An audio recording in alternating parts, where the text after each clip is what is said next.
இடம்பொருள் நேயர்களுக்கு வணக்கம். சொன்னைக்கு பார்த்தீங்க அப்படின்னா இப்போ பாக்யலட்சுமி சீரியலை பொறுத்த வரைக்கும் இப்போ கோபிக்கு ஒரே அடி மேல் அடி தான் திருப்பி நடந்துகிட்டு இருக்கு, விழுந்துட்டு இருக்கு. இதுக்கு நடுவில் பார்த்தீங்க அப்படின்னா பாக்கியா எப்பயும் போல ஒரு தேவையில்லாத வேலையும் ஒன்று செஞ்சுக்கிட்டு இருக்காங்க. ஸோ முதல்ல எடுத்தோம்னா இப்போ கோபி எஞ்சி வந்தால் அவங்க அம்மா அப்படியே வாசலில் உட்காந்துக்கிட்டு சோஃபாவில் உட்காந்துக்கிட்டு ஈஸ்வரி என்ன கேட்குறாங்கன்னா, நீங்கள் தான் தூங்குனியா அப்படின்னு கேட்குறாங்க. இல்லை தட்டுறதுக்காக வந்தேன் அப்படின்னா, உண்மையை சொல்லு அப்படின்னா, ஆமாம் அப்படின்னா, அவங்களாம் இங்கே அப்படின்னா அவங்களாம் ஏசியில் ஜாலியாக தூங்குறாங்க அப்படிங்கிறாரு. இப்படி அவங்க அம்மா ஏற்கனவே கோபமாக இருக்கும் பொழுது அவங்கள்ட்ட போய் பதில் சொல்லுவாங்க. ஒரு 50 வயசு ஆனவருக்கு இந்த அளவுக்கு ஒரு கூறு இல்லை, இந்த அளவுக்கு கூட ஒரு மூளை இல்லை அப்படின்னா என்ன மாதிரி ஒரு ஆளாக இருப்பார் அவருன்னு யோசிச்சுக்கோங்க. ஸோ இப்படி சொன்னால் உடனே அங்கேருந்தே கடுப்பாக வராங்க. உள்ளேருந்து ராதி அவங்களுக்கு கேட்குது, ஆனால் அமைதியாக இருக்காங்க. உடனே ஒரு காஃபி கூட இல்லை அப்படின்னு நான் போய் காஃபி போடுறேங்கிறாரு இவர். என்னம்மா நான் போட்டு தரமா, எதுக்குமா அவங்களாம் போட்டு தரணும், உங்களுக்கு நான் போட்டு தராமல் யாருமா போட்டு தருவா அப்படின்னு சொல்லிட்டு வேகமாக உள்ளார போய் கண்ட மெனிக்கு எதையோ போடுறாரு. அது வேறு ராதிகா இருந்துச்சு, நான் ஹெல்ப் பண்ண போகிறேன் அவங்கள தடுத்து நிறுத்திடுறாங்க. அவர் தான் போடுறான்னார்ல, அவர் போடட்டும் நீ அமைதியாக இருன்னு கமலா தடுத்து நிறுத்திடுறாங்க. காஃபியை போட்டு வந்து கொடுக்குறாரு. அந்த காஃபியை குடித்ததுக்கப்புறம் பார்த்தா அப்படின்ட்டாங்க. இந்த இன்ஸ்டன்ட் காஃபியாப்பா அப்படின்னா, ஆமாம் டிகாஷன் இல்லை, அதான் நானே போட்டேன் அப்படின்னா. உடனே சரிப்பா அப்படிங்கிறாங்க. ஒவ்வொரு சிப்புக்குமே மட்டமாக இருக்குது. உடனே இவர் நான் க்ளவுட் கிச்சன் கிளம்புறமா, எப்படி கிச்சன் வச்சுருக்கேன் ஒரு காஃபி போட மாட்டேன்னா, சூப்பராக போட்டிருக்கணும் அப்படின்னு சொல்லிட்டு கிளம்பிடுறாரு. வாக்கிங் போகிறேங்கிறார். வாக்கிங் போகிறது கிளம்புறாரு.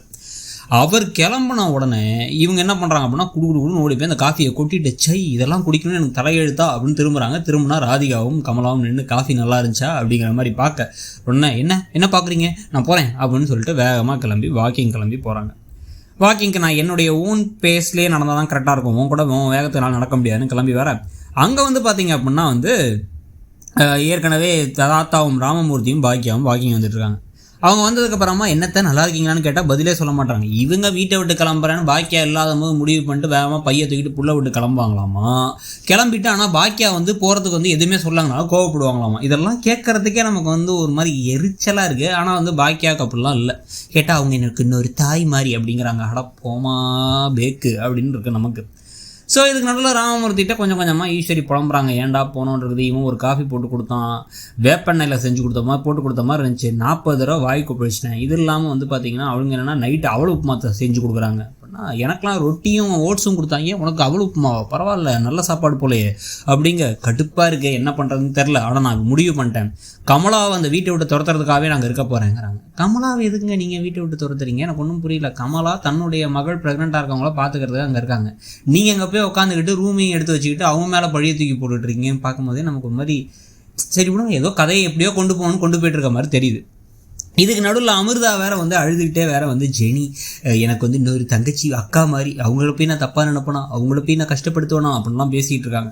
அப்போ அங்கே எழில் வேற வந்துடுறாரு. எழில் வேற வந்ததுக்கப்புறமா 2 பேரும் சீக்கிரம் தூங்கன்னு அனுப்புகிறாங்க. எழில் வந்ததுக்கப்புறம் நம்ம வாழ்க்கையில் நிறைய முன்னேற போகிறோம், பெரிய பெரிய விஷயங்கள்லாம் செய்ய போகிறோம், ஹீரோயின் ரோலுக்கு ஒரு சின்ன சேஞ்ச் பண்ணியிருக்கேன், நம்ம வாழ்க்கையில் இனிமேல் நல்லாதாக தான் நடக்கும் அப்படின்னு ஆறுதல்லாம் ஏதோ சொல்லிகிட்டு இருக்காரு. அவர் சொல்கிற ஆறுதல்லாம் என்ன நடக்க போகுது, என்ன பூகம்பம் வெடிக்க போகுது அப்படிங்கிறது வேறு தெரியல. இதுக்கப்புறம் பாக்கியா பார்த்தீங்க அப்படின்னா தன்னுடைய ஹோட்டலுக்கு போனால் அங்கே அந்த பார் ஓனர் வரார்.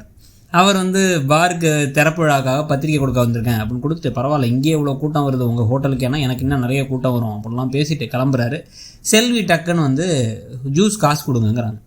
என்னம்மா பக்கத்தில் இருக்கோம், இப்போ 2 பேரும் ஓனரு அப்படின்னா, அதனால என்ன, இது வேறு பழக்கம் வேறு பிஸ்னஸ் வேறு அப்படின்னு செல்வி பேசுகிறாங்க. பாக்கியா திருதுன்னு முடிக்கிறாங்க. உடனே காசை எப்படியோ வாங்கியாச்சு.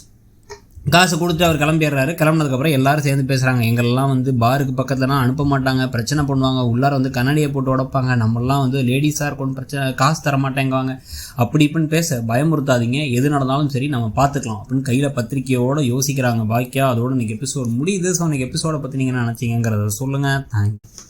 இடம்பொருள் நேயர்களுக்கு வணக்கம். சொன்னைக்கு பார்த்தீங்க அப்படின்னா இப்போ பாக்யலட்சுமி சீரியலை பொறுத்த வரைக்கும் இப்போ கோபிக்கு ஒரே அடி மேல் அடி தான் திருப்பி நடந்துகிட்டு இருக்கு, விழுந்துட்டு இருக்கு.